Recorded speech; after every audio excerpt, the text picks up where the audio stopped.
oduu gammachiisaa baga gammadan mijaanii sawaa Itoophiyaa ji'a tokkoof isiniif bilbilaa ture kan dhibbaa digdamaa kan adda dhaabbate sun amma deebi'ee hojii isaa jalqabee jira itti fayyadama.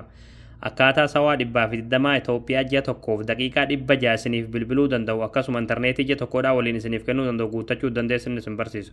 Egaa daawwatan kiyya waan kana akka namni baay'een argee itti fayyadamu viidiyoo kun laayik sheer gochuun jalqabaan afaa turaa hordofa. Hayya daawwatan kiyya dursa aappii tokko bilbila keessatti gad buufachuu isin barbaachisa aappii kana gad buufachuudhaaf as Google Chrome keessatti galtanii achi booda bakka sarchii irratti tokko kilikni gootanii achi booda bakka sarchii irratti michuu joobis jettanii barreessitanii michuu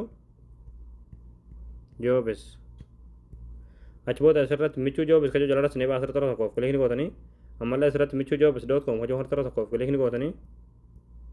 hayya daawwatan kiyya achi booda haala kanaan sitees fidaa asirratti ikoon sarchii irratti tokko kilikni gootanii bakka sarchii irratti qubee saa taa caa barreessanii achi booda sarchii fuuldura haala kilikoo sarchii gootanii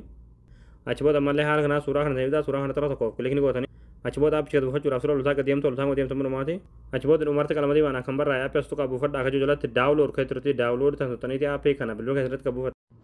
Hayya daawwatan kiyya aappii qabuufatanii yeroo galtan aappii lakkoofsa bilbilaa sawaa keessanii isin gaafata lakkoofsa bilbilaa sawaa keessanii guuttanii bantanii achi booda kana haala kanaa siif banama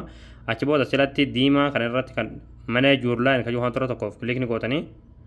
achi booda kana ammallee haala kanaan isiniif jechuudha asirratti subscription kan yookiin immoo subscribe kan yoo tokkoof kilikni gootanii